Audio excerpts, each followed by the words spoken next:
একুল মালি মালি, মানুষ বলে আমার সম্পদ, মানুষ বলে আমার টাকা, মানুষ বলে আমার সম্পদ, মানুষ বলে আমার টাকা। ফাইনা মালাহু মিন সালাস, নিশ্চয়ই মানুষের টাকা তিন ভাগে বিভক্ত, নিশ্চয়ই মানুষের টাকা তিন ভাগে বিভক্ত। মা কালা ফাফনা, যা খেলো তা নষ্ট হলো, যা খেলো তা নষ্ট হলো। আসার পর থেকে তো খাদ্য ব্যতীত যা খেয়েছেন সবই পায়খানা। অত খাচ্ছেন কেন? আলিয়াদুলিয়া খায়রু মিনাদি সোফলা, দেওয়া হাত ভালো নেওয়া হাতের চেয়ে। যা নিয়ে এসেছেন জান বাঁচার মতো খাবেন, বাকি দান করে দিবেন, বাকি কিছু বই পুস্তক নিয়ে যাবেন। সারাদিন টোটো করে ঘুরছেন আর এদিক ওদিক খেয়ে বেড়াচ্ছেন, এটা কোনো শিষ্টাচার হলো?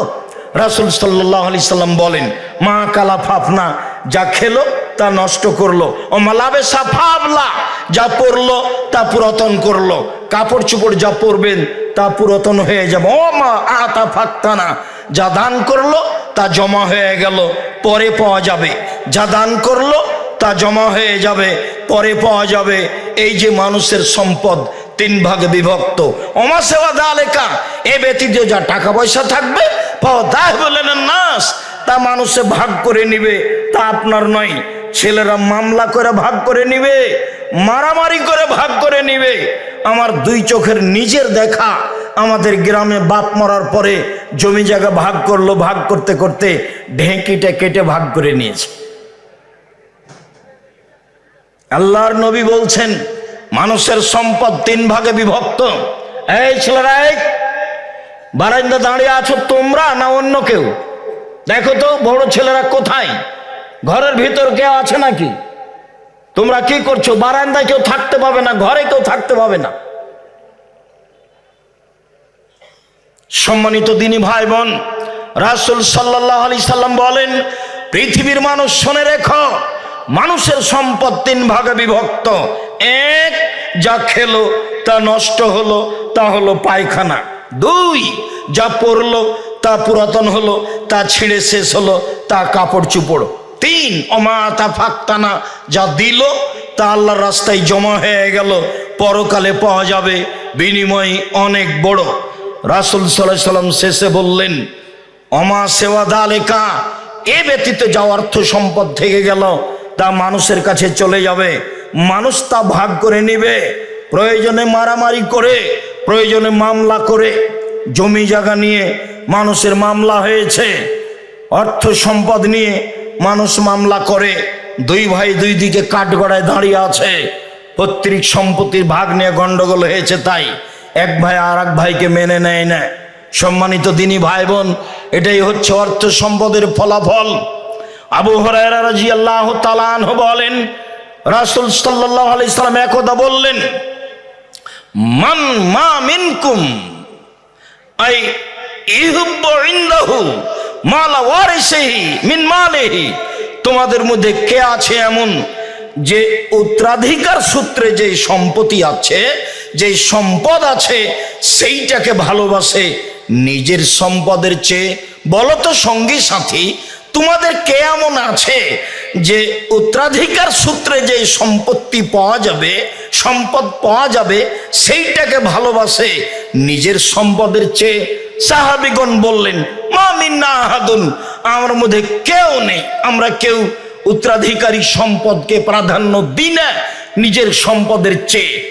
আমরা এটাই মনে করি নিজের সম্পদই সবচেয়ে উত্তম, নিজের সম্পদই সবচেয়ে ভালো, আমরা নিজের সম্পদকেই প্রাধান্য দিয়ে থাকি। রাসূল সাল্লাল্লাহু আলাইহি সাল্লাম বললেন, শোনো, নিজের সম্পদ মা কাদ্দামা, যেটা দান করে দিয়েছে সেটাই হলো নিজের সম্পদ। আর উত্তরাধিকারী সম্পদ যেটা ছেড়ে দিয়েছে, যেটা রেখে যাবে, সেইটা উত্তরাধিকারী সূত্রে মানুষে ভাগ করে নেবে, এটা তোমার নয়। মানুষ বুঝতে ভুল করেছে, যেটা ছেলে মেয়ে ভাগ করে নেবে সেটাকেই ভালোবাসলো, যেটা তার নিজস্ব সম্পদ সেটাকে ভালোবাসলো না। সম্মানিত দিনী ভাই বোন, হয়তোবা আপনাকে আমি সঠিকভাবে বিষয়গুলি স্পষ্ট করে বুঝাতে পারছি না। রাসূল সাল্লাল্লাহু আলাইহি সাল্লাম যা বলেছেন আপনার কাছে স্পষ্ট করতে পারলেই তা ভালো ছিল। আবু হুরায়রা রাদিয়াল্লাহু তাআলা আনহু বলেন, একজন লোক আল্লাহর নবীর কাছে এসে বলছেন, আল্লাহর নবী, মাতা আবি, আমার পিতা মারা গেছেন, ও তারাকা মালান, অর্থ সম্পদ ছেড়ে গেছেন, ওলাম ইউসিনি, আমাকে কোনো উপদেশ দিয়ে যাননি, ওসিয়ত করেননি। হাল ইউকাফির আনহু সায়াতিহি আন আতাসাদ্দাকা আনহু, আমি যদি আমার পিতার জন্য দান করি তাহলে আমার পিতার পাপ ক্ষমা হবে কি? আমার পিতা টাকা পয়সা ছেড়ে গেছেন, কোনো ওসিয়ত করে যাননি, আমি যদি আমার পিতার জন্য দান করি তাহলে তার পাপ মিটে যাবে কি? আল্লাহর নবী বললেন, নাম, হ্যাঁ, তার পাপ মিটে যাবে। হাদিস বুখারী মুসলিম। তখন আল্লাহর নবী বললেন না যে ছোট পাপ মিটে যাবে, বড় পাপ মিটে যাবে না, এই কথা তিনি বললেন না। তিনি বললেন, যা, তাতে প্রত্যেক ছেলে মেয়ের উচিত তার বাপের জন্য, তার মায়ের জন্য, তার দাদা দাদির জন্য, নানা নানির জন্য দান করা, যাতে করে যারা মরে গেছে তাদের পাপ মিটে যায়। মরা মানুষের পাপ মিটে যাবে দান করলে। সম্মানিত দিনী ভাই বোন, হজ করলে মরা মানুষের পাপ মিটে যায় না, নিজের হয়। সালাত আদায় করলে মরা মানুষের পাপ মিটে যায় না, নিজের হয়। তাসবিহ তাহলিল করলে, কোরআন তেলাওয়াত করলে মরা মানুষের পাপ মিটে যায় না, নিজের হয়। সিয়াম ভিন্ন ধরনের ইবাদত, রোজা থাকলে নিজের হয়, আর একজনের পাপ মিটে যায় না। অত্র বুখারী মুসলিমের হাদিসে বোঝা যায়, মানুষ যদি পিতা মাতার নামে দান করে তাহলে তার যে বড় পাপ ছিল, ছোট পাপ ছিল, সব মিটে যাবে। হাদিস বুখারী মুসলিম। সম্মানিত দিনী ভাই বোন, যারা অবগত হবেন তাদেরকে আমি অনুরোধ করে বলছি, আপনারা ছেলে মেয়ে হিসেবে হুঁশিয়ার, সচেতন, সজাগ ছেলে মেয়ে হওয়ার চেষ্টা করেন। বাপের যে কোনো মূল্যে উপকার করতে হবে, মায়ের যে কোনো মূল্যে উপকার করতে হবে, দাদা দাদির যে কোনো মূল্যে উপকার করতে হবে। তাদের অর্থ সম্পদ ভোগ করছি, তাদের জমি জায়গায় বাড়ি ঘর করে বসবাস করছি, সহজ পথ, তাদের নামে দান করলে তাদের কবরের শাস্তি মিটে যাবে, পাপ মিটে যাবে।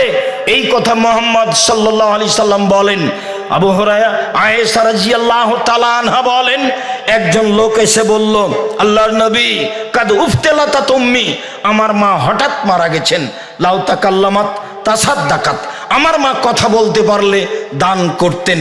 আফা উসাদ্দাকু আনহা ওয়ালাহা সাওয়াব, আমি আমার মায়ের নামে কি দান করব, তার কি নেকি হবে? আল্লাহ রাসূল বললেন, নাম, হ্যাঁ, তুমি তোমার মায়ের নামে দান করো, তার নেকি হবে। এটাও বুখারী মুসলিমের হাদিস। আগেরটা ছিল পিতার ব্যাপারে, এটা ছিল মায়ের ব্যাপারে।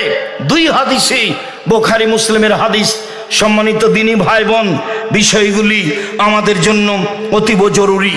উকবা ইবনে আমির রাদিয়াল্লাহু তাআলা আনহু বলেন, রাসূল সাল্লাল্লাহু আলাইহি সাল্লাম বলেছেন, কুল্লু ইমরিন ইয়াকুনু ফি জিল্লি সাদাকাতিহি ইয়াউমাল কিয়ামা হাত্তা ইউজাবানান নাস।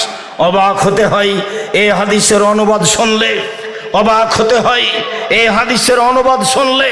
আল্লাহর নবী বলেন, পৃথিবীর মানুষ শুনে রেখো, বিচারের মাঠে যখন মানুষের মাথার উপরে 1 মাইল উপরে সূর্য হবে, মানুষ যেদিন ঘামের মধ্যে থাকবে, কারো ঘাম হবে টাকনু পর্যন্ত, কারো ঘাম হবে হাঁটু পর্যন্ত, কারো ঘাম হবে কোমর পর্যন্ত, কারো ঘাম হবে নাক পর্যন্ত। ওই সময়ে মানুষ নিজের দানের ছায়াতলে থাকবে। যতক্ষণ পর্যন্ত বিচার শেষ না হচ্ছে ততক্ষণ পর্যন্ত নিজ দানের ছায়াতলে থাকবে, এ কথা মুহাম্মদ সাল্লাল্লাহু আলাইহি সাল্লাম বলেন।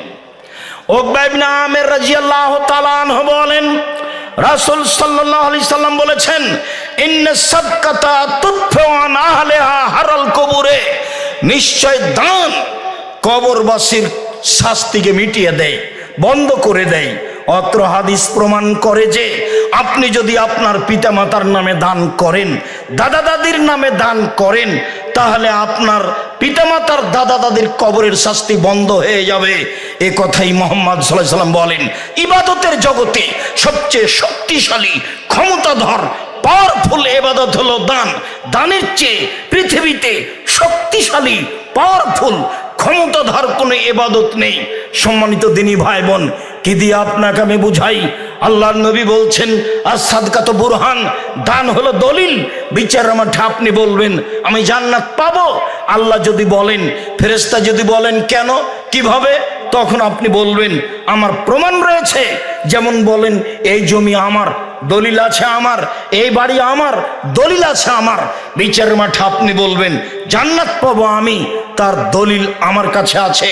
আল্লাহ তাআলা বলেছেন পৃথিবীর মানুষ, আমি জান্নাত বিক্রি করে দিয়েছি তোমাদের জানের বিনিময়ে, তোমাদের মালের বিনিময়ে।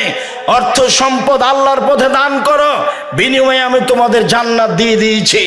সম্মানিত দিনী ভাই বোন, অত্র হাদিসের শেষ অংশে বলেন আল্লাহর নবী ইন্নামাল মুমিন ইয়াকুনু ফি জিল্লি সাদাকাতিহি ইয়াউমাল কিয়ামা, সেদিন মানুষ তার দানের ছায়াতলে থাকবে। যে হাদিসে 7 শ্রেণীর মানুষ দানের ছায়াতলে, বিশেষ ছায়াতলে থাকবে, সেই হাদিসে শেষে বলা হয়েছে ও রাজুলুন তাসাদ্দাকা বিসাদাকাতিন, একটা লোক দান করলো, গোপনে দান করলো, হাত্তা তাল লা তালামু শিমালুহু মা তুনফিকু ইয়ামিনুহু, বাম হাত জানতে পারলো না ডান হাত কি দান করলো। যদিও প্রকাশ্যে দান করা যায়, গোপনে দান করা তুলনামূলক ভালো, প্রকাশ্যে দান করা যায় সবাই জানি। আল্লাহ বলেছেন গোপনে দান করে যে, প্রকাশ্যে দান করে যে। যেদিন আল্লাহর নবী তাবুকের যুদ্ধে যাবেন, সেদিন আমভাবে ঘোষণা দিলেন রাস্তা অনেক লম্বা, দিন খুব কঠিন, মানুষের শস্য খেজুর পেকে এসেছে, মানুষের বাড়িতে টাকা পয়সা নেই, কে কি দান করতে পারো, খোলা মাঠে ঘোষণা। তখন উমর রাদিয়াল্লাহু তাআলা আনহু বললেন আল্লাহর নবী অর্থ সম্পদের অর্ধেক দিলাম। তখন আল্লাহর নবী বললেন আবু বকর সিদ্দিক আপনি কি করবেন? আবু বকর সিদ্দিক বললেন আপনাকে আর আল্লাহকে বাড়িতে রেখে যা আছে সবই দান করে দিলাম। সেই দিন উমর বলেছিলেন আজকে ভেবেছিলাম আবু বকর সিদ্দিককে নেকিতে পরাজয় করব, আজ যখন আবু বকর সিদ্দিককে নেকিতে পরাজয় করতে পারিনি, আমি উমর জিন্দেগিতে আর কোনোদিন কখনো অন্তত আবু বকর সিদ্দিক রাদিয়াল্লাহু তাআলাকে নেকিতে পরাজয় করতে পারবো না। রাসূল সাল্লাল্লাহু আলাইহি ওয়াসাল্লাম বললেন উসমান তুমি কি করবে? তখন উসমান বললেন আল্লাহর নবী যত মানুষ তাবুকের যুদ্ধে যাবে সমস্ত মানুষের অর্ধেকের যাতায়াত খরচ, খাওয়া খরচ আমি দিলাম। সেদিন মানুষ ছিল 30,000, 15,000 মানুষকে তিনি 15,000 উট দিয়েছিলেন, 3 মাসের যাতায়াত খরচ, খাওয়া খরচ দিয়েছিলেন। এখন যদি কোনো সরকার, চলমান সরকারকে বলা হয় যে 15,000 মানুষকে 3 দিন খেতে দিতে হবে, হিমশিম খেয়ে যাবে। সেই দিন উসমান রাদিয়াল্লাহু তাআলা বলেছিলেন 3 মাসের যাতায়াত খরচ, খাওয়া খরচ দিলাম, 15,000 মানুষের 15,000 উট দিয়ে দিলাম। একটা উটের দাম যদি 2 লক্ষ টাকা হয় তাহলে 15,000 উটের দাম কত হয়? তার নাম উসমান গনি। খোলা মাঠে যখন দানের ঘোষণা করলেন তখন উসমান গনি এই কথাই বলেছিলেন। আল্লাহর নবী যখন বললেন দেখো এই মসজিদ একটা তৈরি করতে হবে, জমি কেনার টাকা কে দিতে পারে, বিনিময়ে জান্নাত হবে, উসমান বলেছিলেন আল্লাহর নবী জমি আমি কিনে দিলাম। যেদিন আল্লাহর নবী বলেছিলেন এই মসজিদের সামনে পুকুর আছে, ইদারা কূপ রয়েছে, কে এটা কিনে দিতে পারে, মুসলমানের পানির জন্য, তার জন্য জান্নাত রয়েছে, উসমান রাদিয়াল্লাহু তাআলা বলেছিলেন আমি এই কূপের, এই কুয়ার ইদারার মূল্য দিয়ে দিলাম। এমনি হচ্ছেন দান করা ব্যক্তি উসমান রাদিয়াল্লাহু তাআলা আনহু। সম্মানিত দিনী ভাই বোন, কিছুক্ষণ আগে বাদশাহ আব্দুল আজিজের যে কথা আমরা শুনতে পাচ্ছিলাম, চলেন দান একটা ভিন্ন ধরনের ইবাদত, ধারাবাহিক হাদিস আমরা আপনার সামনে পেশ করি। আবু হুরায়রা রাদিয়াল্লাহু তাআলা আনহু বলেন রাসূল সাল্লাল্লাহু আলাইহি ওয়াসাল্লাম বলেছেন ইন্নাস সাদকাতা তুতুল খাতিয়াতা কামা ইতফুল মাউন নারা, নিশ্চয় দান মানুষের পাপকে মিটিয়ে দেয় যেমন ভাবে পানি আগুনকে নিভিয়ে দেয়। নিশ্চয় দান এত ক্ষমতাধর, শক্তিশালী, পাওয়ারফুল ইবাদত, মানুষের পাপকে মিটিয়ে দেয় যেমন ভাবে পানি আগুনকে নিভিয়ে দেয়। এ কথাই মুহাম্মদ সাল্লাল্লাহু আলাইহি ওয়াসাল্লাম বলেন। আনাস রাদিয়াল্লাহু তাআলা আনহু বলেন রাসূল সাল্লাল্লাহু আলাইহি সাল্লাম বলেছেন ইন্না সাদকাতা সিররে তুতফিউ গাযাবার রাব্বে, গোপন দান আল্লাহর রাগকে মিটিয়ে দেয়। আমার আপনার পাপের কারণে আল্লাহ অসন্তুষ্ট হয়ে আছেন, এক সময়ে যখন আমি আল্লাহর রাস্তায় দান করে দিলাম তখন আল্লাহর রাগ মিটে গেল, আমি সহজে জান্নাত যেতে পারবো। দান ভিন্ন ধরনের ইবাদত। সম্মানিত দিনী ভাই বোন, আমাদেরকে দান করতেই হবে। মহিলাদের ব্যাপারে রাসূল সাল্লাল্লাহু আলাইহি ওয়াসাল্লাম ভিন্নভাবে বললেন। তারপরে আমরা আর একটু বুঝি। আদি ইবনে সাবিত রাদিয়াল্লাহু তাআলা আনহু বলেন, রাসূল সাল্লাল্লাহু আলাইহি সাল্লাম একদা বললেন, মা মিনকুম মিন আহাদিন ইল্লা সায়ুকাল্লিমুহুল্লাহু তাআলা ইয়াউমাল কিয়ামা। প্রত্যেক ব্যক্তিকে বিচার মাঠে আল্লাহর সামনে মুখামুখি কথা বলতে হবে। লাইসা বাইনাহু তারজুমান, দুইজনের মাঝে কোনো দোভাষী থাকবে না। আপনি যা বলবেন আল্লাহ তা বুঝবেন, আল্লাহ যা বলবেন আপনি তা বুঝবেন। ওয়ালা হাজবুন ইহাজবহু, কোনো অন্তরালো থাকবে না, সামনাসামনি কথা হবে, উভয়ের ভাষা বুঝতে পারবে। ফা এনজুর আয়মানা মিনহু, ওই সময় লোকটি ডান দিকে লক্ষ্য করবে। ফায়ারা মা কাদ্দামা মিন আমালিহি, ডান দিকে লক্ষ্য করলে জীবনের সব কর্ম দেখতে পাবে, ভালো মন্দ। সময় এনজুর আসমা মিনহু, তারপর লোকটি বাম দিকে লক্ষ্য করবে। ফায়ারা মা কাদ্দামা মিন আমালিহি, নিজের জীবনের সব কিছু কর্ম দেখতে পাবে। যা দেখলো ডানে তা দেখবে বামে, যা দেখলো ডানে তা দেখবে বামে।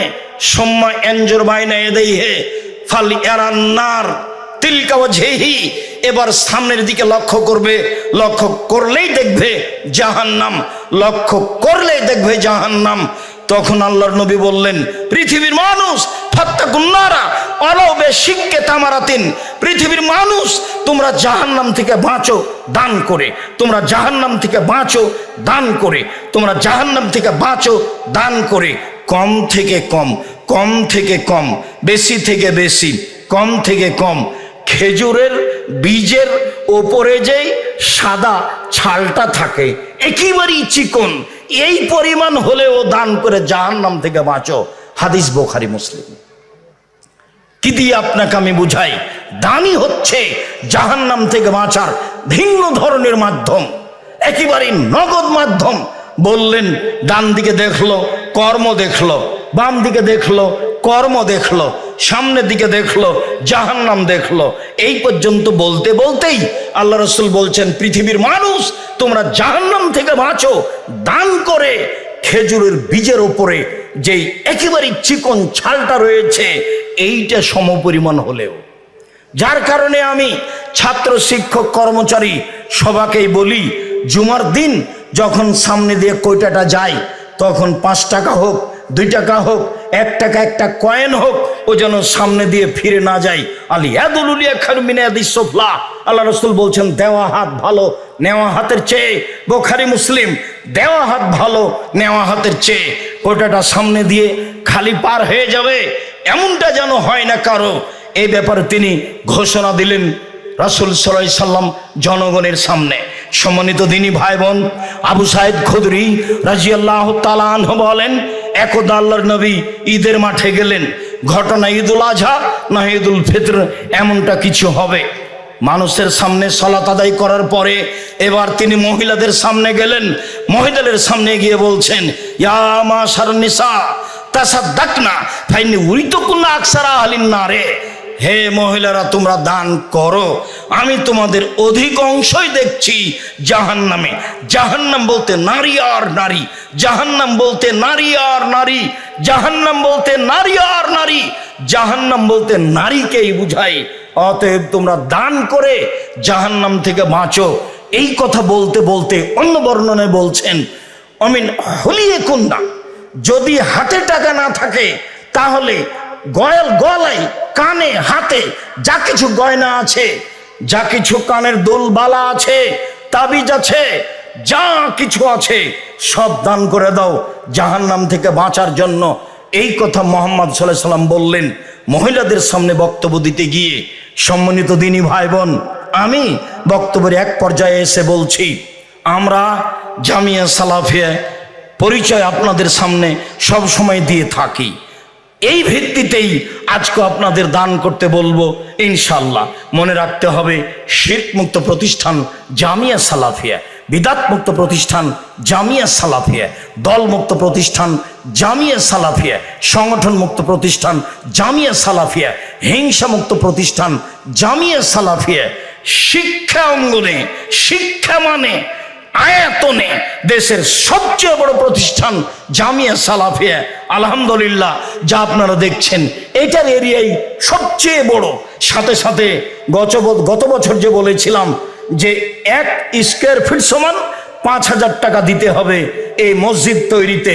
যা দিয়েছিলেন তাতে কাজ চলছে। কি দিয়েছেন ভালো মনে আছে? তাতে পাইলিংয়ে খরচ আছে প্রায় 2 কোটি যেটুকু হয়েছে। তাতে মেঝে ঢালাই এবং পিলারে খরচ আছে প্রায় 2 কোটি। কাজেই এবারও 1 স্কয়ার ফুট সমান 5,000, 3 স্কয়ার ফুট সমান 15,000। এমনিতেই যারা 2,000, 5,000, 50,000, 1 লাখ, 5 লাখ দান করবেন, করেন, অবশ্যই করবেন, এটাই ঠিক। এই বৈঠকি দানে সকল দিনী ভাই বোনকে আমি অংশগ্রহণ করার জন্য অনুরোধ জানাচ্ছি। এইদিকে 1 স্কয়ার ফিট সমান 5,000 টাকা মর্মে যারা খাতা কলম নিয়ে বসে আছে তাদের কাছে আপনারা লিখিয়ে দিবেন। আমি আব্দুর রাজ্জাক বিন ইউসুফ নগদ বৈঠকি দানে সবাইকে অংশগ্রহণ করতে বলি এই মর্মে যে আপনি দিলে ওইটুকু পূর্ণ করে দেবেন আল্লাহ, তার চেয়ে বেশি করে না দিলে ক্ষতি হয়ে যাবে মর্মে আমাদের ছেলেদেরকে আপনাদের সামনে যেতে বলছি, আমাদের মেয়েদেরকে আপনাদের সামনে যেতে বলছি। আমার দিনী ভাইয়েরা, আমার দিনী বোনেরা বৈঠকি দানে অবশ্যই অংশগ্রহণ করবেন। কেউ এদিক ওদিক পয়সা অপচয় নষ্ট করবেন না। 5 টাকা হোক, 50 টাকা হোক, 5,000 টাকা হোক, আমি আপনাদের সাথে রয়েছি। বৈঠকি দানে অংশগ্রহণ করছি। স্টেজে যারা আছি সবাই অংশগ্রহণ করব। 5 টাকা হোক, 50 টাকা হোক, 5,000 টাকা হোক। যারা আমার সামনে আছেন, ছেলেরা আপনাদের পাশ দিয়ে আসছে, কেউ খালি হাতে ফিরাবেন না, সেটা কম হোক আর বেশি হোক। এই মুহূর্তে যদি কারো কাছে না থাকে তাহলে কারো কাছ থেকে 10 টাকা নিয়ে অবশ্যই এই ছেলেদের হাতে দিবেন। সম্মানিত দিনী ভাই বোন, আমার বোনদের বলছি, মেয়েরা আপনাদের সামনে যাচ্ছে, অবশ্যই তাদের সামনে আপনি দানের হাত প্রশস্ত করবেন। যারা মসজিদ নির্মাণে লিখাতে চান তারা 1 স্কয়ার ফিট সমান টাকা লিখিয়ে দিবেন। আর এমনিতেই দানের ব্যাপারে যেসব বিকাশ নাম্বার, অ্যাকাউন্ট নাম্বার উল্লেখ আছে, আশেপাশে সে অ্যাকাউন্ট নাম্বার উল্লেখ আছে। জাযাকুমুল্লাহ খায়ের। এক ভাই 50,000 টাকা দিলেন, আরো 1 লাখ টাকা দিবেন, আমি চিনি না তাকে। জাযাহুল্লাহ খায়ের, বারাকুমুল্লাহ। সম্মানিত দিনী ভাই বোন, আমি আপনাদেরকে দানের হাত প্রশস্ত করার জন্য আন্তরিকভাবে অনুরোধ জানাচ্ছি। যে যেখানে আছেন, আমি সাধারণ মানুষ, আপনাদের জন্য দোয়া করি। আল্লাহুম্মা সাল্লি আলাইহি, আল্লাহুম্মা বারিক আলাইহি, বারাকাল্লাহু ফি আহলিকা ওয়া মালিকা। আল্লাহ আপনাদের অর্থ সম্পদে বরকত দান করুক। মনটা কোনো সময় খাটো করবেন না, ছোট করবেন না, কিছু না কিছু অংশগ্রহণ করবেন, সবাই অংশগ্রহণ করবেন। প্রয়োজনে 5 টাকা হলেও, প্রয়োজনে 1 টাকা হলে, একটা কয়েন হলেও সংকীর্ণতা ভিতরে নিয়ে আসবেন না। সম্মানিত দিনী ভাই বোন, রাসূলের বলা কথাটি বলি, আল্লাহুম্মা সাল্লি আলাইহি, আল্লাহুম্মা বারিক আলাইহি। আল্লাহ আপনাদের অর্থ সম্পদে বরকত, নিরাপত্তা দান করুক। বারাকাল্লাহু ফি আহলিকা মালিকা। আল্লাহ আপনাদের আহাল পরিবারে, আল্লাহ আপনাদের অর্থ সম্পদে বরকত দান করুক। আল্লাহুম্মা সাল্লি আলাইহি, আল্লাহুম্মা বারিক আলাইহি। সম্মানিত দিনী ভাই বোন, আমি আগামীকাল জুমার খুতবায় আবারও বিষয়ভিত্তিক আলোচনা আপনাদের সামনে পেশ করব ইনশাআল্লাহ। তাতে আমি এলাকাবাসীর সুবিধা কথা বলবো। এলাকাবাসী যেটাই করুক না কেন, তারা জামিয়া সালাফিয়ার মন দিয়েই সহযোগিতা করে আসছে। না বুঝে কেউ কিছু করতে পারে, এটাই স্বাভাবিক। তারা এইসব জমি জায়গা অর্থর বিনিময়ে হোক, যেভাবে হোক, তারা দান করেছে, দিয়েছে, বিক্রি করেছে। না দিলে তো আপনি বিক্রি না করলে তো আপনি মসজিদ করতে পারতেন না। যার কারণে আমি প্রথমত ডাক্তার আব্দুস সুবহান, যিনি এখানে আমাকে নিয়ে এসেছেন, তিনি মারা গেছেন, বেশ কিছুদিন হয়ে গেল। আমি তার জন্য আন্তরিকভাবে দোয়া করি, আল্লাহুম্মা গফির লাহু ওয়ারহামহু। আল্লাহ তুমি তার কবরের শাস্তি মাফ করো, তার কবরকে প্রশস্ত করো, তার কবরকে আলোকিত করো। তার ছেলেরা যারা কি করছে সেই বিবেচনা আমি করতে রাজি নই। মানুষ কি বলছে সেটা আমি ভেবে দেখতে রাজি নই। আমি মানুষের কথা পড়ি না, পিছন দিকে লক্ষ্য করি না। সাথে সাথে ডাক্তার আব্দুস সুবহানের ভাই অদু আর মধু, আব্দুল অদুদ, আব্দুল মওদুদ, তো যেটা আব্দুল অদুদ সেটাই আগে জমি বিক্রি করেছিল। তারপরে আব্দুল মওদুদ যেটা মধু, সেটা পরে বিক্রি করে। তাদের জমিতেই মসজিদ তৈরি হচ্ছে। এলাকার লোক যারা আরো অত্র মাদ্রাসার জন্য, জামিয়া সালাফিয়ার জন্য জমি বিক্রি করেছে, তারা যারা আগে দান করেছে চলে গেছেন, আল্লাহ তুমি তাদের কবরের শাস্তি মাফ করো। আল্লাহ এইসব মুরব্বী যারা এইসব প্রতিষ্ঠানের পিছনে সময় দিয়েছে চলে গেছে, তারা তুমি তাদের কবরের শাস্তি মাফ করো, তাদের কবরকে প্রশস্ত করো, তুমি তাদের কবরকে আলোকিত করো। এলাকাবাসী, হাটাববির হাটাবোবাসী যাদের অন্তরে সংকীর্ণতা আছে তাদের অন্তরকে তুমি প্রশস্ত করো, তারা সবাই যেন এই জামিয়া সালাফিয়াকে অন্তর থেকে ভালোবাসতে পারে, তারা মেহমানকে যেন মূল্যায়ন করতে পারে। দেশ বিদেশ থেকে এখানে আলেম ওলামা আসছেন, সৌদি আরব থেকে, পাকিস্তান থেকে, নেপাল থেকে, ভারত থেকে, এটা বিশাল ব্যাপার। সারা পৃথিবীর মানুষজন জানে হাটাবো বীর হাটাবো জামিয়া সালাফিয়া রূপগঞ্জ নারায়ণগঞ্জ ঢাকা, এইটা হাটাবো বীর হাটাবোর লোকের এলাকাবাসীর একটা বড় সৌভাগ্য মনে করা উচিত। সাথে সাথে যারা এলাকায় বসবাস করে তারা জমি বিক্রি করে হোক, জমি ভাড়া দিয়ে হোক, বাড়ি ভাড়া দিয়ে হোক, যেভাবে হোক না কেন তারা প্রতিষ্ঠানের একটা না একটা সুবিধা ভোগ করেই থাকে। কাজে আমি তাদের ব্যাপারে বলবো, আপনাদের ভিতরে সংকীর্ণতা না রেখে ভালোবাসা প্রকাশ করে জামিয়া সালাফিয়াকে ভালোবাসুন, ইহকালে কল্যাণ হবে, পরকালে কল্যাণ হবে।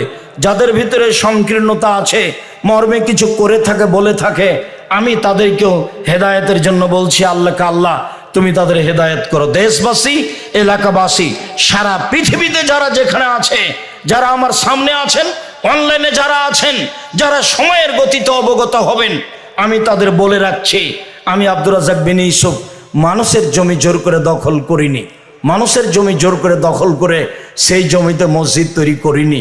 মানুষ যেটাই বলুক না কেন, মানুষ বলতেই পারে, স্বাভাবিক।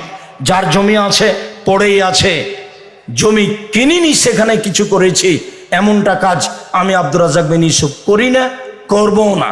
এলাকাবাসীর সুবিধা ভোগ করবে, না বুঝে যারা কিছু করেছে বলছে, আল্লাহ তুমি তাদের হেদায়েত দান করো, তারা যেন সেটাকে ভুল বুঝে সঠিক পথে ফিরে আসে।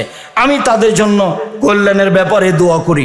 এই বিশাল জামিয়া সালাফিয়া সারা পৃথিবী জুড়ে এই প্রতিষ্ঠান, তাকে মূল্যায়ন করবে সবাই, দেশবাসী, এলাকাবাসী, এটা আমি অন্তর থেকে কামনা করি। সম্মানিত দিনী ভাই বোন, আমি আপনাদের আন্তরিকভাবে অনুরোধ জানিয়ে বলি যে জামিয়া সালাফিয়া রূপগঞ্জ নারায়ণগঞ্জ হাটাববির হাটাবে এই সালাফি কনফারেন্সে উপস্থিত হয়েছেন, এর বৈশিষ্ট্যকে মূল্যায়ন করার চেষ্টা করবেন। এর এক নম্বর বৈশিষ্ট্য, কাউকে উঠানো হবে না, কাউকে নামানো হবে না, কোনো দল সংগঠনের কথা বলা হবে না, কারো নামে কোনো স্লোগান হবে না। এটা হলো সালাফি কনফারেন্স।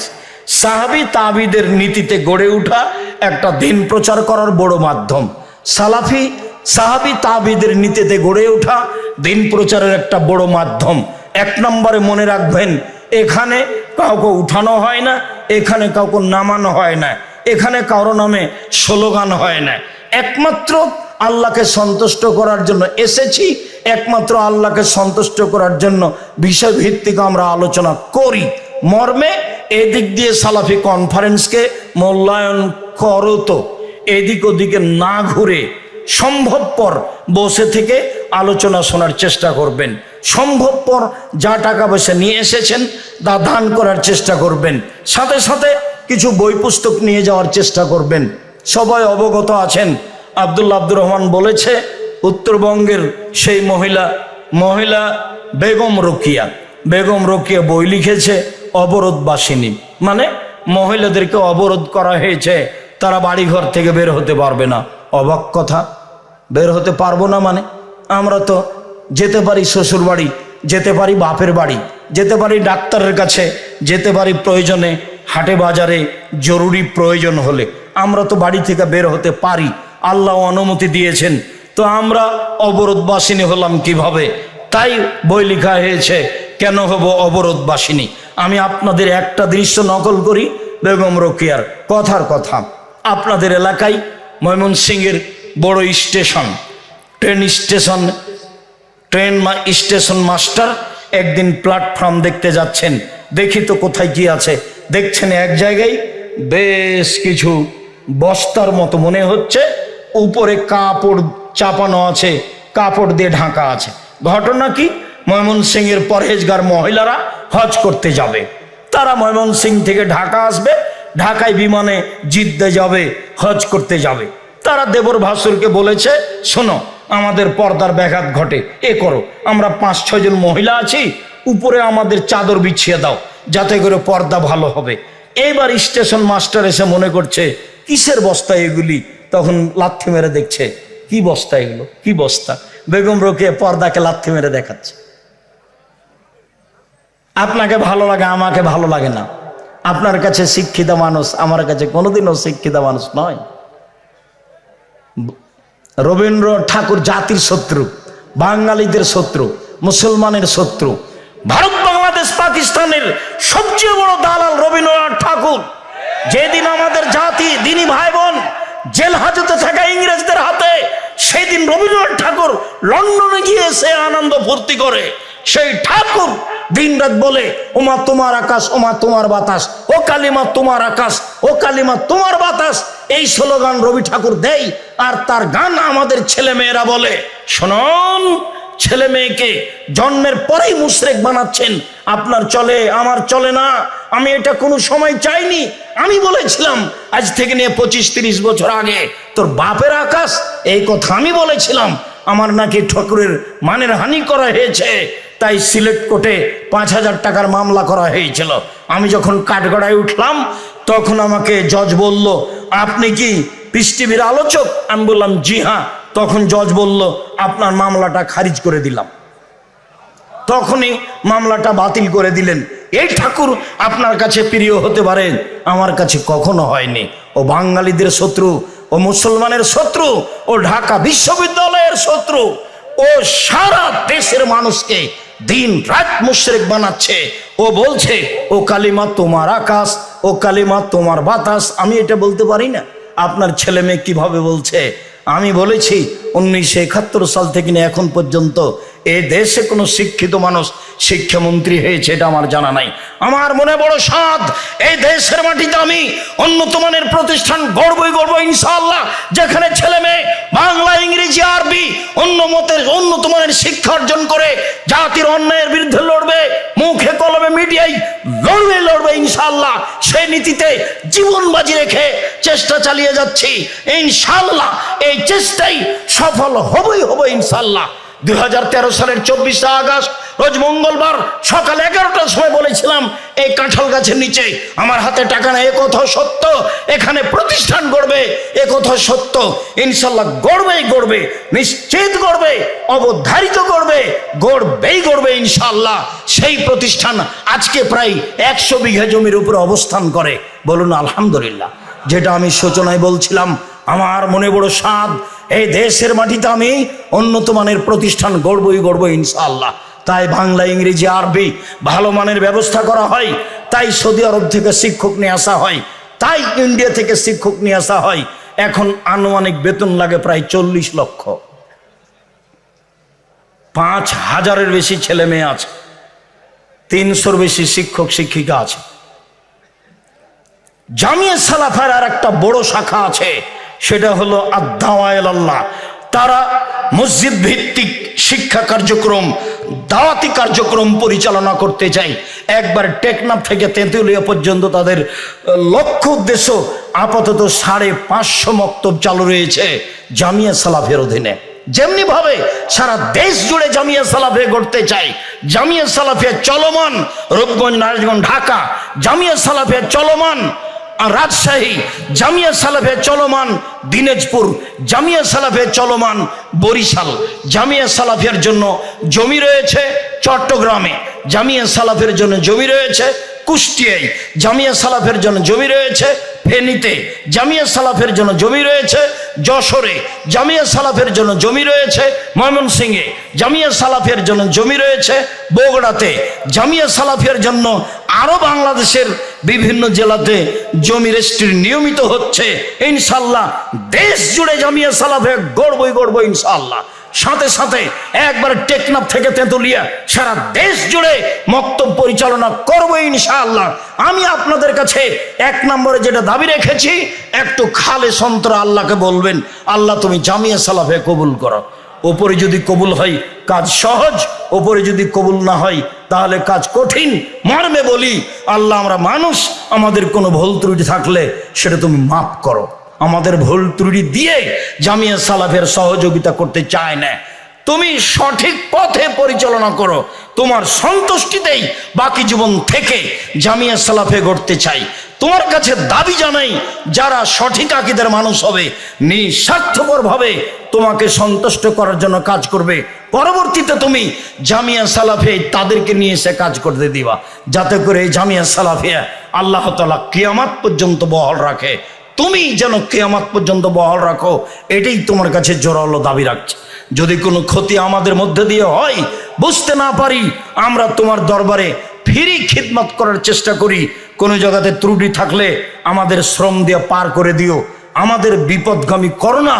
এই জামিয়া সালাফিয়া দিয়ে তোমাকে মানুষ চিনবে, তোমাকে মানুষ জানবে, তোমাকে মানুষ মানবে, তোমাকে চিনে জেনে মানুষ শিরক মুক্ত হবে। একমাত্র এ আশাই জামিয়া সালাফে গড়ছি। তুমি জামিয়া সালাফে কবুল করো। তুমি সর্বশক্তিমান, তুমি দয়াবান, তুমি ক্ষমাবান। তোমার দরবারে জোরালো দাবি রেখে তুমি আজিজ পরাক্রমশালী, সব কিছু করতে পারো। তুমি কাদির, সর্বশক্তিমান। মানুষের শত্রুতাকে দমিয়ে, মানুষের হিংসা বিদ্বেষকে কমিয়ে তুমি জামিয়া সালাফিয়া সামনের দিকে এগিয়ে নিয়ে যাওয়ার পথ সহজ করে দাও। আল্লাহ, তোমার দরবারে এই জোরালো দাবি, এই দাওয়া, এই দোয়া তোমার দরবারে রেখে আপাতত আজকের মতো কথা এখানেই শেষ করলাম। সুবহানাকা আল্লাহুম্মা ওয়া বিহামদিকা আশহাদু আল্লা ইলাহা ইল্লা আনতা আস্তাগফিরুকা ওয়া আতুবু ইলাইক। আসসালামু আলাইকুম ওয়া রাহমাতুল্লাহ। আগামীকালকে জুমার খুতবে থাকবো ইনশাআল্লাহ, আগামীকাল রাত্রে থাকবো ইনশাআল্লাহ। আর বড় বড় আলেম ওলামা উপস্থিত হয়েছেন, আগামীকালকে উপস্থিত হবেন। এহসান এলাহি জহিরের ছেলে ইবতেসাম এলাহি জহির আগামীকাল